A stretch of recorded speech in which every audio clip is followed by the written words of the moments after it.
आइए जानते हैं आज के कुछ प्रमुख अंतर्राष्ट्रीय खबरों को। पहले एक नजर आज के हेडलाइंस पर। कृषि कानूनों को निरस्त करने के लिए एक विशेष संसद सत्र बुलाए गए सरकार। फिल्म सिटी पर महाराष्ट्र वर्सेस यूपी, उद्धव बोले हिम्मत है तो इंडस्ट्री ले जाकर दिखाए। योगी ने कहा कुछ ले नहीं जा रहे, नई फिल्म सिटी बना रहे। मुसलमानों से यह कैसा प्यार, शिवसेना नेता चाहते हैं अजान प्रतियोगिता। पार्टी बोली मस्जिदों से लाउड स्पीकर हटाए केंद्र सरकार। बिहार के बाद देश का खजाना संभालना चाहते हैं छोटे मोदी, लेकिन बड़े मोदी देंगे अन्न से जुड़ा मंत्रालय। मौसम विभाग ने चक्रवात बुरेवी को लेकर केरल और कई जिलों के लिए जारी किया रेड अलर्ट। सीमा पर आक्रामकता दिखा रहे चीन का निकली हेकड़ी, जानिए कैसे दशकों बाद भारत से चावल खरीदने को हुआ मजबूर। चीन ने ऑस्ट्रेलियाई सैनिक की तस्वीर डालने पर माफी मांगने से किया इनकार। रिया चक्रवर्ती के भाई को कोर्ट से मिली जमानत, सुशांत केस में ड्रग्स के लेन देन का है आरोप। आदित्य नारायण ने श्वेता अग्रवाल के गले में डाली जयमाला तो अमिताभ बच्चन का आया ऐसा रिएक्शन, हंस हंस कर हो जाएंगे बेहाल।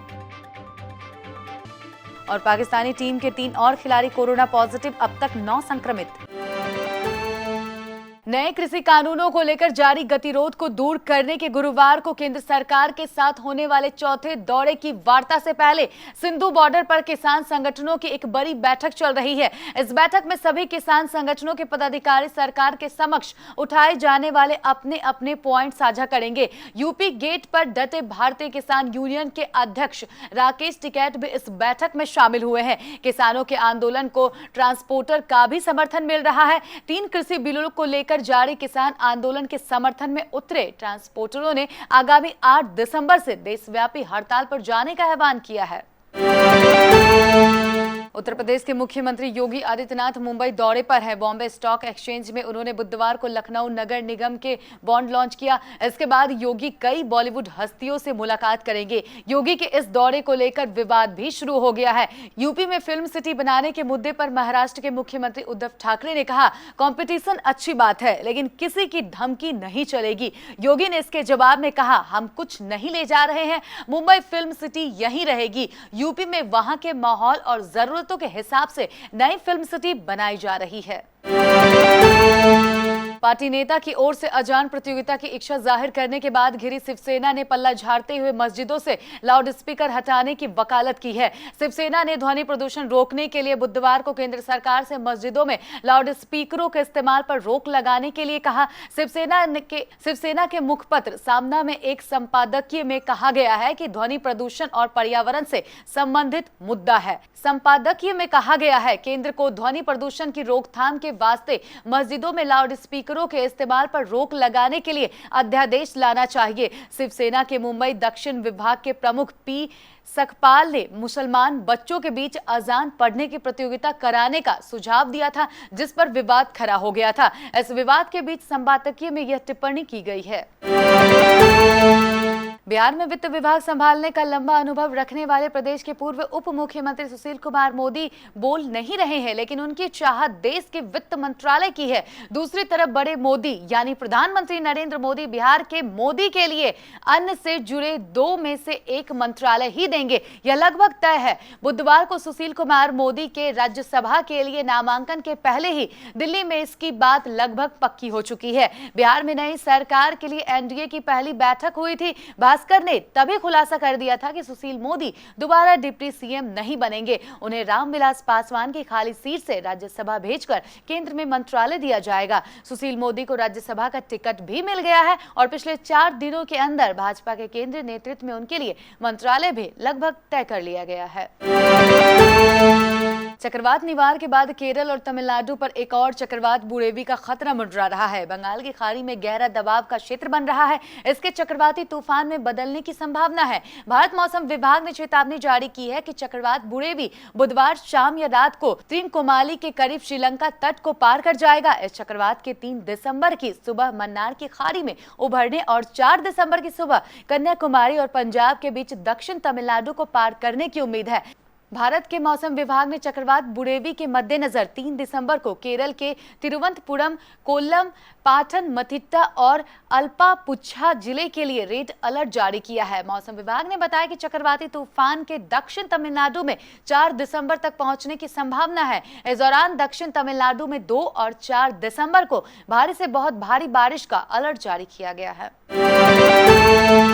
पिछले 8 महीने से लाइन ऑफ एक्चुअल कंट्रोल पर आक्रामकता दिखा रहे चीन के पास अनाज की कमी हो गई है और लोगों का पेट भरने के लिए वह भारत पर निर्भर हो गया है। सप्लाई में कमी और भारत में सस्ते दर पर मिलने की वजह से उसे यहां ऑर्डर दिया है। 30 सालों में पहली बार चीन भारत से चावल आयात कर रहा है।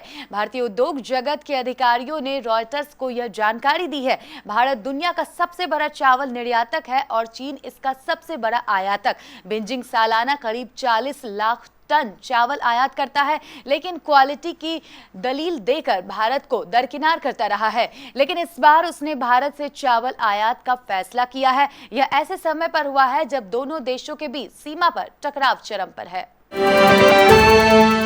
चीन द्वारा ऑस्ट्रेलियाई सैनिक की विवादित तस्वीर डालने के मामले में माफी मांगने से इनकार कर दिया है। इस तस्वीर में चीन ने तोड़ मरोड़ कर यह दिखाया है कि ऑस्ट्रेलिया का एक सैनिक अफगानी बच्चे का गला काट रहा है। ऑस्ट्रेलिया ने चीन को अपने इस कृत्य के लिए माफी मांगने को कहा तो उसने यह कह दिया कि कैनबरा को हमने माफी मांगने के लिए कहने के बजाय खुद पर शर्म करनी चाहिए। ऑस्ट्रेलिया के प्रधानमंत्री स्कॉट मॉरिसन ने चीन को अपने किए पर माफी मांगने को कहा था। इसके बाद चीन के विदेश मंत्रालय ने कहा कि कैनबरा को खुद पर शर्म आनी चाहिए। बॉलीवुड अभिनेत्री रिया चक्रवर्ती के भाई सौविक को एनडीपीएस कोर्ट से जमानत मिल गई है। उन्हें दिवंगत अभिनेता सुशांत सिंह राजपूत की मौत के मामले में ड्रग्स का एंगल सामने आने के बाद नारकोटिक्स कंट्रोल ब्यूरो ने गिरफ्तार किया था। सौविक चक्रवर्ती ड्रग्स का लेन देन और सेवन करने का आरोप है। आदित्य नारायण और श्वेता अग्रवाल हमेशा के लिए अब एक हो गए हैं। हाल ही में दोनों ने शादी की है और सोशल मीडिया पर उनकी शादी की तस्वीरें खूब वायरल हो रही है। लेकिन अब उनकी जयमाला का जो वीडियो सामने आया है, अगर आप वो देखेंगे तो हंसते हंसते बेहाल हो जाएंगे। दरअसल इस वीडियो की खासियत यह है कि इसके आखिर में जोड़ी गई वो क्लिप जिसमें अमिताभ बच्चन का रिएक्शन नजर आ रहा है, यही कारण है कि ये वीडियो न केवल वायरल हो रही है बल्कि लोग इसे खूब पसंद भी कर रहे हैं। चलिए अब बताते हैं कि इस वीडियो में आखिर ऐसा क्या है जो ये लोगों का ध्यान अपनी ओर खींच रही है। इस वीडियो में दिख रहा है कि पहले श्वेता अग्रवाल आदित्य नारायण के गले में वरमाला डालती है, इसके बाद बारी आती है आदित्य की। लेकिन आदित्य श्वेता के गले में वरमाला डाले उससे पहले ही श्वेता को उनके घर वाले गोद में उठा लेते हैं, जिसके बाद आदित्य के दोस्त भी उन्हें गोद में उठाते हैं और फिर वो श्वेता को माला पहना पाते हैं। यहीं पर आता है बिग बी का रिएक्शन, जिसमें वो माला पहनाने पर अपनी खुशी जाहिर करते हैं। न्यूजीलैंड दौरे पर आई पाकिस्तान टीम के 3 और सदस्य कोरोना वायरस जांच में पॉजिटिव पाए गए हैं, जिससे संक्रमित सदस्यों की संख्या 9 हो गई है। पाकिस्तान क्रिकेट कंट्रोल बोर्ड के एक सूत्र ने बताया कि न्यूजीलैंड स्वास्थ्य विभाग ने पुष्टि की है कि 3 और सदस्य संक्रमित हो गए हैं, जबकि एक के नतीजे का इंतजार है। सूत्र ने कहा कि अभी यह पता नहीं चल सका है कि उन्हें पहली बार संक्रमण हुआ है या पहले भी वे संक्रमित हो चुके हैं। जो 6 सदस्य पहले पॉजिटिव पाए गए थे, उनमें से 2 को दोबारा संक्रमण हुआ था।